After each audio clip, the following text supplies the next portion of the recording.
अपने बच्चों के दिलों के अंदर तुमने अल्लाह का अकीदा तुमने कमजोर तुमने किया है। नबी अकरम की जिंदगी देखो, एक छोटा सा बच्चा है, 10 साल 11 साल का बच्चा है, नबी अकरम के साथ सफर कर रहा है। नबी अकरम ने उस बच्चे को बड़े प्यार से समझाया था और बताया था और अकीदा बताया था, इज़ा सअल्ता फस्अलिल्लाह,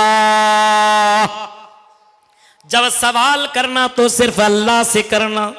वइज़स्तअनत फस्तईन बिल्लाह, और जब तुम मदद तलब करना तो सिर्फ अल्लाह से मदद तलब करना।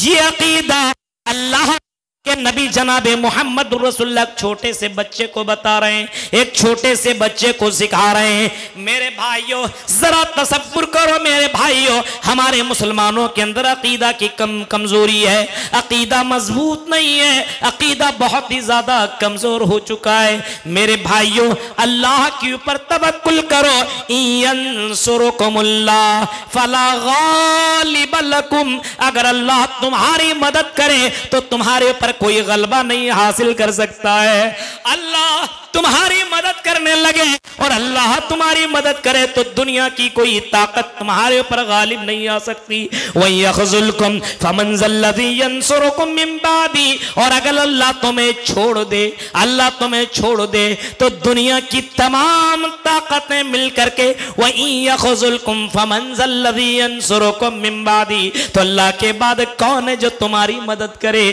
कौन है जो तुम्हें सपोर्ट करे, कौन है जो तुम्हें परेशानियों से हटाए, परेशानियों से नजात दे, कौन है? वअलल्लाहि फल्यतवक्कलिल मोमिनून, फरमाया मोमिनों को सिर्फ अल्लाह ही पर भरोसा करना चाहिए। अल्लाह अगर मदद करे तो कौन है जो तुम्हारे पर गलबा पा जाए? कोई है? कोई नहीं है। अरे अल्लाह जिसकी मदद कर दे, दुनिया की कोई ताकत उसे कुछ नहीं कर सकती है। कुरान की आयतें वाकयात मौजूद हैं। इब्राहिम अलैहिस्सलाम के वाकया ही को आप उठा लीजिए। इब्राहिम अलैहिस्सलाम के पीछे कितने लोग लगे? इब्राहिम अलैहिस्सलाम को मारने की कोशिश किस तरीके से की गई? उठाइए को पढ़िए आपको मालूम चलेगा कि इब्राहिम अलैहिस्सलाम को मारने के लिए और उसको जलाने के लिए पूरी कौम मिल गई और पूरी कौम ने मिलकर के चंदा किया और आग लगाई और आग को शोला दिया गया, बहुत ही ज्यादा उसको कई दिनों तक जलाया गया और उसी आग में फेंकने के लिए मशीन का इस्तेमाल हुआ और मशीन में डाल करके इब्राहिम अलैहिस्सलाम को जब आग के अंदर डाला गया, लेकिन अल्लाह कहता मेरे बंदो हम तुम्हारी मदद करेंगे। इन्ना लनंसुरु रुसुलना वल्लज़ीना आमनू फिल हयातिद दुनिया, इन्ना लनंसुरु, हम अपने रसूलों की मदद करते हैं और करते रहेंगे। इन्ना लनंसुरु रुसुलना वल्लज़ीना आमनू, और जिन लोगों ने ईमान लाया दुनिया में भी और आखिरत में हम उसकी मदद करेंगे। इब्राहिम अलैहिस्सलाम को फेंका, इधर अल्लाह ताला का हुक्म हुआ। अब ये देखिए खोपड़ी दिमाग में बात बाहर है, दिमाग में देखिए समझने वाली बात है। आग का काम है जलाना, आग का काम है जलाना। वो किसी को नहीं समझती कौन कितना बड़ा कैसा इंसान है, कोई मतलब नहीं है। आग में डालिए तो जल जाइएगा, लेकिन अल्लाह भी, अल्लाह की आग भी अल्लाह के हुक्म के बगैर कुछ नहीं कर सकती है। अब देखिए इब्राहिम अलैहिस्सलाम को आग के अंदर फेंका गया, आग के अंदर डाला गया, अल्लाह का हुक्म हुआ कुल्ला या नारु कुनी बरदन व सलामन अला इब्राहिम। हमने कहा आग, कुल्ला या नारु, आई आग। अब बताइए आग, आग को कहा जा रहा है, इसका मतलब आग भी अल्लाह की आवाज को सुन रही है। आए आई आग कूनी बरदों व सलामन अला इब्राहिम, मेरे बंदे इब्राहिम के ऊपर सलामती वाली बन जा, ठंड बन जा। आई आग तू अपना पावर इब्राहिम के ऊपर मत दिखा। आई आग इब्राहिम का एक बाल भी नहीं जलना चाहिए, पूरी कौम के लोगों ने इब्राहिम अलैहिस्सलाम को जलाने की कोशिश की, लेकिन इब्राहिम अलैहिस्सलाम बिल्कुल न जले। कुरान की आयत पे तो यकीन है ना? नहीं है तो फिर अपने ईमान का जायजा लीजिए। कुरान कह रहा है इब्राहिम अलैहिस्सलाम उसी आग से निकले, लोगों ने देखा इब्राहिम अलैहिस्सलाम को कुछ न हुआ। ईमान ही का तो जज्बा था, ईमान तो इतना मजबूत था इब्राहिम अलैहिस्सलाम का। जब जब आजमाया गया इब्राहिम अलैहिस्सलाम को, तो इब्राहिम अलैहिस्सलाम खड़े उतरे आजमाइश में। कितनी आजमाइशें हुई आपने सुना होगा मौलवियों से, उलमा से और खुतबा से, इब्राहिम अलैहिस्सलाम को कैसी कैसी जगहों में आजमाया गया। आज हमें एक आजमाइश होती है तो टाइफिस खत्म, हम एक आजमाइश में भी कामयाब नहीं होते हैं। इब्राहिम अलैहिस्सलाम की हिफाजत अल्लाह ने की। पता ये चला अल्लाह अगर किसी की मदद करे, दुनिया की सारी है, सारी ताकतें उसका एक भी बाल बिगाड़ नहीं सकती, एक भी बाल कुछ भी नहीं कर सकता है। मेरे भाइयों, अगर अल्लाह किसी बंदे की हिफाजत कर ले, दुनिया की सारी ताकतें बेकार। दैन क्या करे, भूत क्या करे, कुछ नहीं। अल्लाह पर तवक्कुल और भरोसा होना चाहिए। लेकिन आज अल्लाह पर तवक्कुल नहीं, अल्लाह पर भरोसा नहीं। मेरे भाइयों, अल्लाह पर तवक्कुल भरोसा करो। अल्लाह फल्यतवक्कलिल मोमिनून, अल्लाह पर ही मोमिनों को भरोसा करना चाहिए। रोजी रोटी है, हमने दुकान खोला, अब दुकान को खोल करके हम बैठे हुए हैं, कस्टमर रहा है, सामान हमारा ले रहा है, प्रॉफिट हमें मिल रहा है। आजान की आवाज हमारी कान से आ रही है, अल्लाहु अकबर अल्लाहु अकबर। हमने देखा कस्टमर है, बाद में नमाज पढ़ लेंगे। कस्टमर को हमने सामान देने के लिए हमने नमाज में ताखीर पैदा कर दी। हम नमाज पढ़ने के लिए नहीं गए, हमें अल्लाह से ज्यादा भरोसा कस्टमर पे है। यह अकीदा कमजोर है, यह गलत है, यह सही नहीं है। जाओ सऊदी अरबिया के अंदर आप जाओ, आजान की आवाज मस्जिद के अंदर होती है, हरम शरीफ के अंदर जब आजान दी जाती है अल्लाहु अकबर अल्लाहु अकबर। हमने मदीना में देखा, आजान की आवाज सुनने के बाद लोगों ने कस्टमर को भगा दिया। आजान के बाद अब हम तुम्हें कोई सामान नहीं दे सकते, नमाज पढ़ लो, उसके बाद आना, हम तुम्हें सामान दे देंगे। लेकिन नमाज पढ़ने पड़े बगैर, आजान सुनने के बाद हम कोई सामान तुम्हें दे नहीं सकते। लेन देन का मामला हो चुका है, कस्टमर ने सामान पसंद कर लिया है और देने वाले ने भी पैसा बता दिया है। आजान की आवाज आई, कस्टमर से कहा अपना सामान यहीं रखो, जाओ नमाज पढ़ो फिर आना। हम भी नमाज पढ़ते हैं, उसके बाद हम सामान दे देंगे, पैसा ले लेंगे। आज हमारे यहां देखिए मुसलमानों के हालात, दुकान छोड़ सकते हैं, दुकान छोड़िए, मैच चल रहा है, क्रिकेट मैच। आईपीएल अभी रमजान में फिर चालू हो रहा है। किसी ने बताया बोले साहब इतने तारीख से आईपीएल चालू हो रहा है। हमने कहा बस तरावी के नमाज गोल, दिन भर सिर्फ उसी के ऊपर मैच में फिक्सिंग लगेगा। ये इतना रन मारेंगे, ये इतना रन मारेंगे, इतना ये करेंगे, ये इतना करेंगे। हराम का माल कमाने के लिए रोजा भी बर्बाद कर लेंगे। देखिए मुसलमानों के हालात, तरावी की नमाज चल रही है, कुरान की आयतें पढ़ी जा रही है और आंखें लगाया हुआ है, ऐसा लगता है इससे बढ़कर के गधा है ही नहीं। ये है मुसलमानों का अकीदा। हमारे अंदर इतनी कमजोरी आ चुकी है, अल्लाह की मदद आएगी तो आएगी कैसे? अल्लाह मदद करता है और इससे पहले किया है और अब भी करेगा और आने वाले कयामत तक अल्लाह मदद अपने बंदों की करता रहेगा।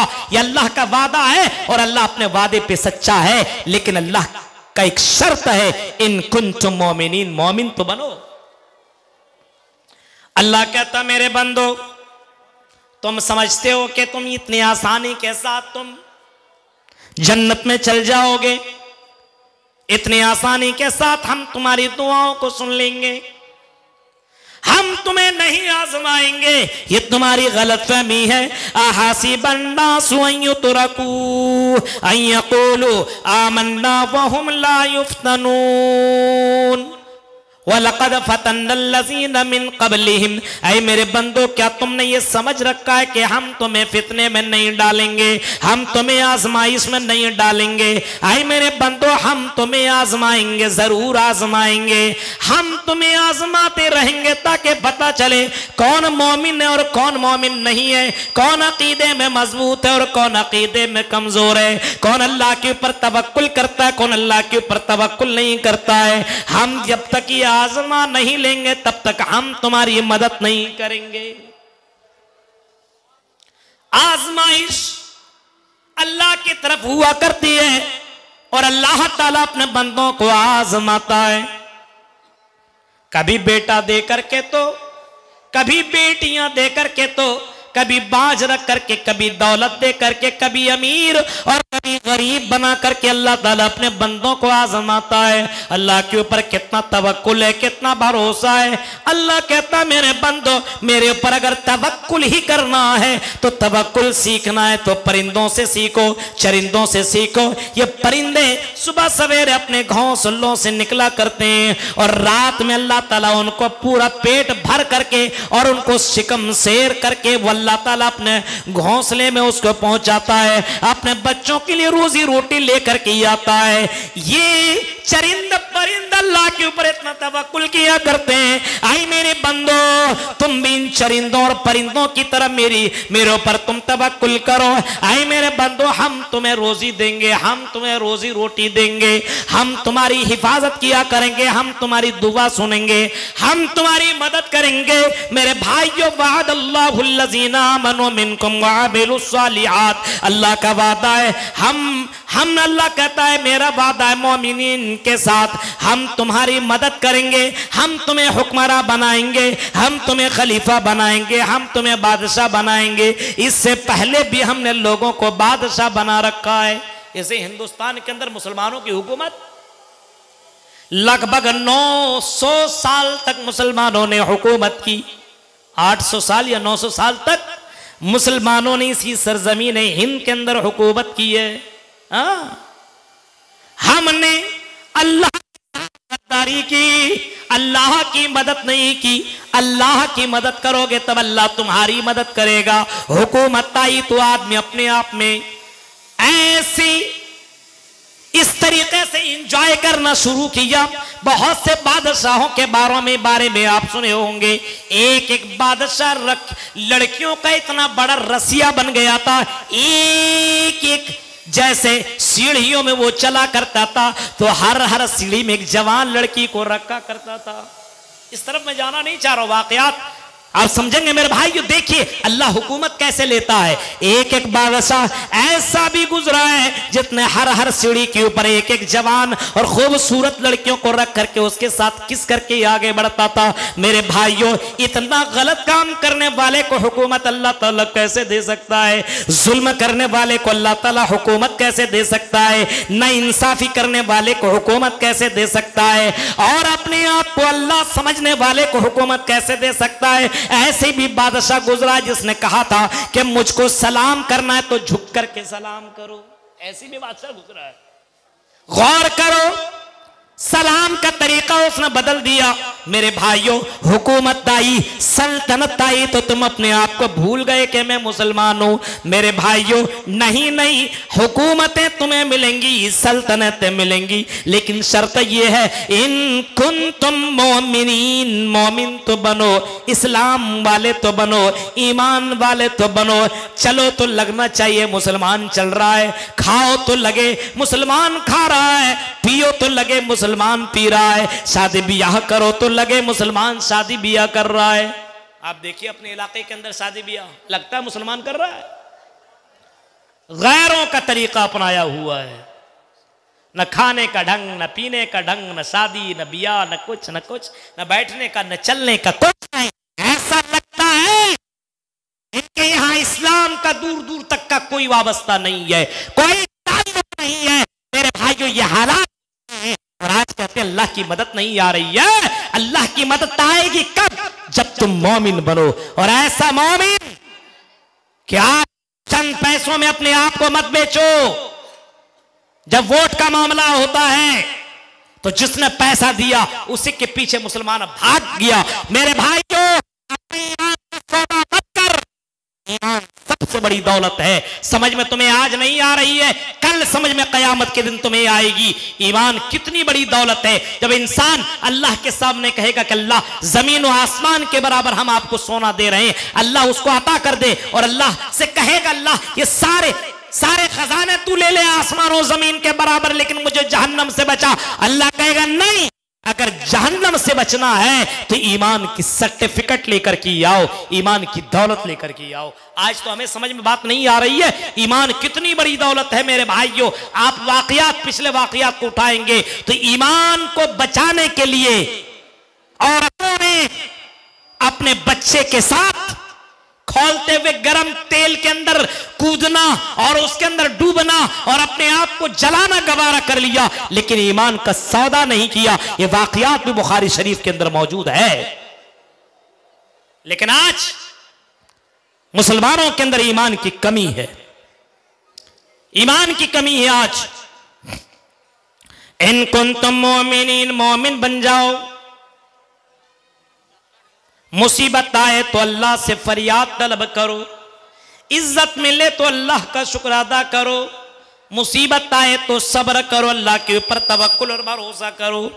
हाँ, इस्लाम के अंदर भी तौहीद बताया गया तो गैरों के अंदर भी तौहीद मौजूद है। या चिट्ठियो यौमिम्मा नस्तस्मा देवे शूरी रिशा, उसी से मांगो। या चिट्ठियो यौमिम्मा नस्तस्मा देवी शूरी रिशा, उसी एक भगवान से मांगो, वही देने वाला है। उसके अलावा कोई देवी देवता जर्रा बराबर तुम्हें कोई देने वाला नहीं है, जर्रा बराबर तुम्हारी मदद नहीं कर सकता है, जर्रा बराबर तुम्हारी कोई मदद नहीं कर सकता है। मेरे भाइयों, तौहीद इस्लाम के अंदर भी मौजूद, तौहीद गैर मुस्लिम के धर्मों के अंदर भी मौजूद है। लेकिन आज लोगों ने तौहीद के साथ मिलावट कर लिया है, शिर्क को मिला लिया है। मेरे भाइयों, अल्लाह ताला को ये पसंद ही नहीं है। अल्लाह कहता सारा काम कर लो, हम बर्दाश्त कर लेंगे, लेकिन नहीं मेरे बंदो, अगर तौहीद के अंदर तुमने गड़बड़ी की तो आई मेरे बंदो, याद रखना जन्नत में जाने की दूर की बात है,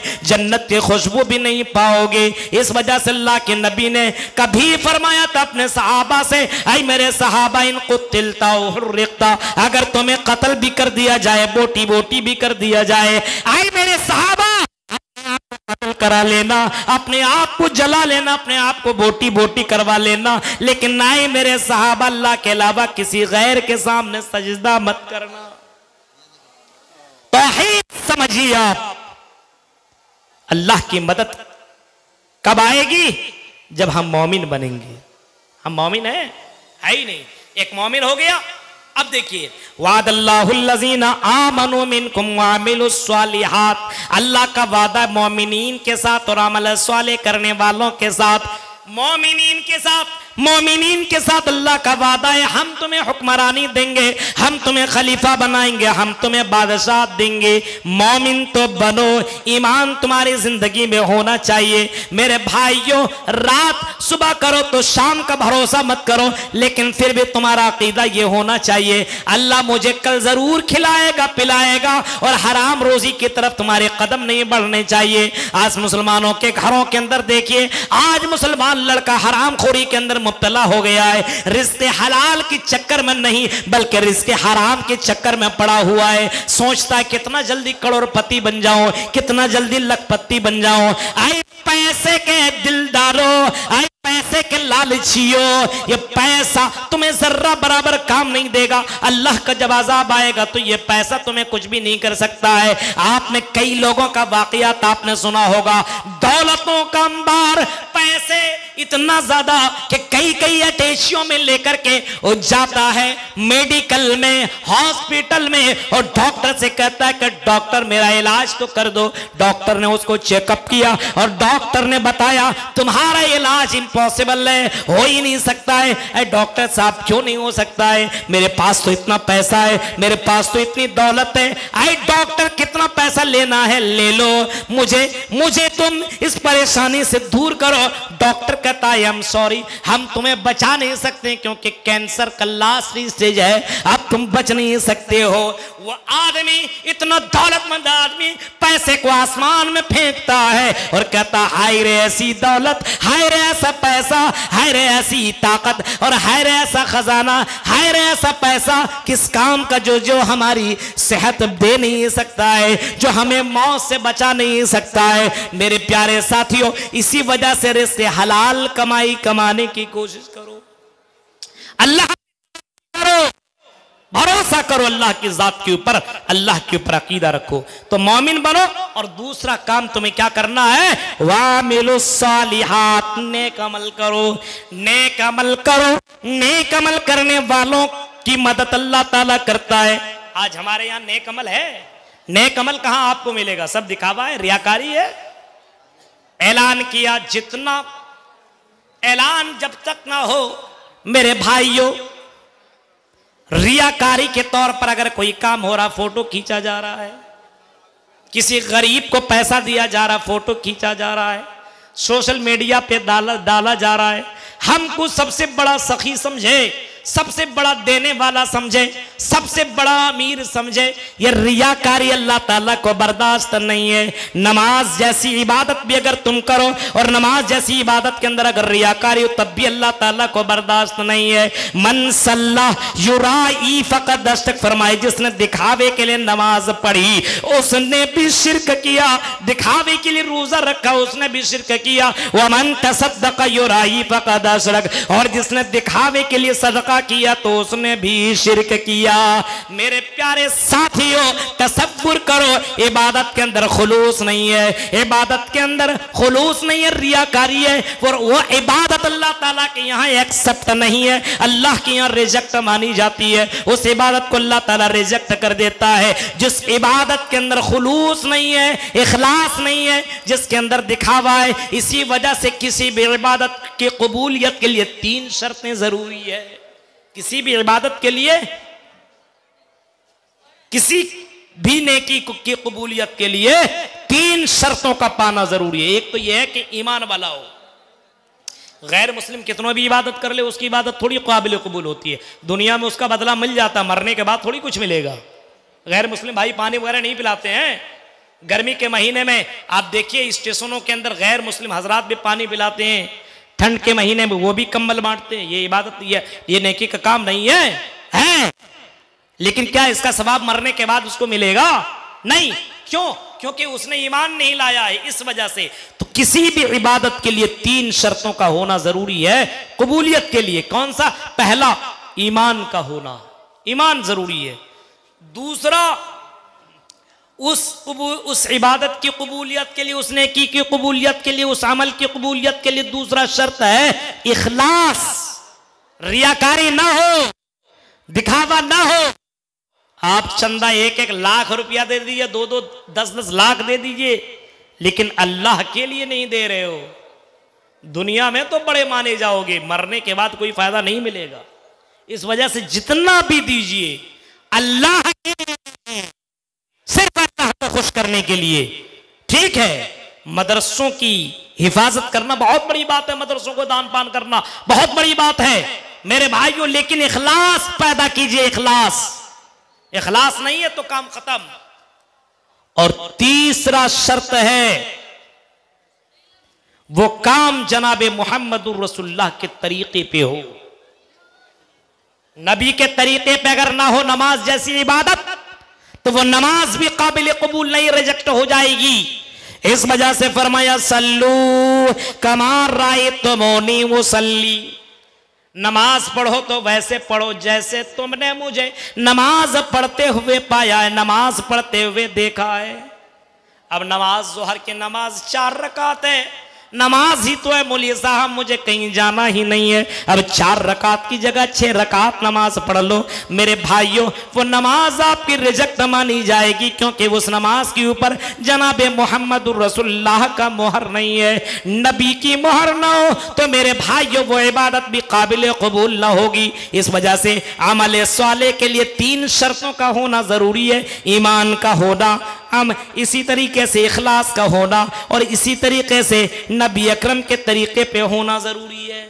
तो ईमान और अमल साले, तब अल्लाह की मदद आएगी। नंबर 3, कैसे अल्लाह की मदद आएगी? अल्लाह की मदद आएगी, अब मैं खत्म कर रहा हूं क्योंकि शेख आ चुके हैं और उनको जाना भी है। मुझे मालूम है शेख को बहुत दूर का सफर करना है। मेरे भाइयों, आखिरी बात मैं ये बता रहा हूं, अल्लाह की मदद आएगी तो कैसे आएगी? हम अल्लाह की मदद करेंगे तो अल्लाह हमारी मदद करेगा। इन तंसुरुल्लाह यंसुरकुम फला गालिब लकुम। अल्लाह कहता मेरे बंदो, अगर तुम हमारी मदद करो तो हम तुम्हारी मदद करेंगे। अब बरहेट के लोगों सोचने लगे कि मेरे भाई, ए मौलवी साहब क्या बात कर रहे हो, अल्लाह की मदद हम क्या करें, हम तो खुद लकीर फकीर हैं, हम क्या अल्लाह की मदद करेंगे? अल्लाह कहता नहीं, मेरी मदद करोगे तो हम तुम्हारी मदद करेंगे। मतलब ये हुआ, तुम जिस तरीके से इस्लाम को मजबूत करोगे, इस्लाम के किले को मजबूत करोगे, जैसे अभी मदरसे को मजबूत करना हो तो तुम्हें चंदा देना पड़ेगा, दान प्रदान करना पड़ेगा। ये इस्लाम के किले हैं, इस्लाम के किले हैं। इन किलों को जितना तुम मजबूत करोगे, यानी तुम अल्लाह की मदद करोगे। ये दीन की मदद करना गोया कि अल्लाह की मदद करना है। फरमाया अगर तुम मेरी मदद करोगे तो अल्लाह तुम्हारी मदद करेगा। कितने लोग हैं जो मस्जिदों में और मदरसों में पैसा तक नहीं देते हैं। मेरे भाइयों, दीन के लिए अपने पैसा खर्च नहीं करते हैं। मेरे भाइयों, तसव्वुर करो और अल्लाह से मदद मांगते हैं। अल्लाह उसकी मदद कैसे करे? अल्लाह तुम्हारी मदद उसी वक्त करेगा जब तुम अल्लाह की मदद करोगे। मेरे भाइयों, हर जरूरत इस बात की है, अगर अल्लाह की मदद चाहते हो तो अल्लाह की मदद किया करो। जितनी ताकत है, जरूरी नहीं है कि आप अपने घर का पूरा बोरिया बिस्तरा सब उठा करके ला करके दे दो। जितनी ताकत है उतना तो कम से कम उतनी मदद तो करो, उतना तो कर सकते हो। लेकिन नहीं मेरे भाइयों, आज के दौर में सबसे ज्यादा मुश्किल, सबसे ज्यादा कठिन आज के दौर में मस्जिद को आबाद रखना, मस्जिद के इमामों को तनख्वाह देना है, मदरसों को चलाना आज के दौर में सबसे ज्यादा मुश्किल हो गया है। पूछिए आप मदरसे में चलाने वाले मदरसे के सिक्योरिटी से पूछिए। हाँ, यहां तो बहुत चंदा होता, अल्लाह का शुक्र है, और दूसरे मदरसों को देखिए आप, हालात कितने मदरसों को आप देखिए कर्जदार पाएंगे। मेरे भाइयों, चला रहे, चंदा देने वाला नहीं है, सब मौलवियों को वैसे ही, सबको वैसे ही समझा हुआ है। मेरे भाइयों, नहीं, सारे मौलवियों को एक पल्ले में मत रखो, 5 उंगलियां बराबर नहीं हो सकती है। इसी तरीके तमाम उलमा एक तरह नहीं होते।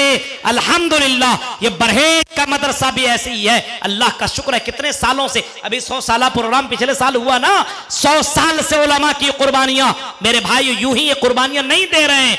मेरे भाइयों, जरूरत इस बात की है कि आज के दौर में मस्जिदों को मजबूत रखा जाए, मदरसों को मजबूत रखा जाए। इस्लाम के ये किले हैं, इनसे उलमा निकलते हैं और इनसे दाई निकलते हैं, जिससे दीन का काम होता है। यानी आप मदरसों को मजबूत करेंगे तो उलमा निकलेंगे, और उलमा पढ़ करके फिर दावत और तबलीग का काम करेंगे, यानी अल्लाह की दीन की मदद होगी, तब अल्लाह आपकी मदद करेगा। मेरे भाइयों, ये करने की जरूरत है। मस्जिदों की तनख्वाह देखिए इमामों की, आपको पता चलेगा मस्जिदों के अंदर मौलवियों की तनख्वाह 6,000, 7,000, 8,000, 10,000। मेरे भाइयों, कैसे उसका घर चल सकता है? जब मौलवियों का खून चूसोगे तो तू सुकून के साथ कैसे रहेगा? मेरे भाइयों, जरूरत इस बात की है कि मस्जिदों को मजबूत किया जाए, यानी मस्जिद के अंदर जो इमाम है, जो आपके उलमा है, जो नबियों के वारिस हैं, उनके साथ खिलवाड़ मत करो, उनकी इज्जत करो।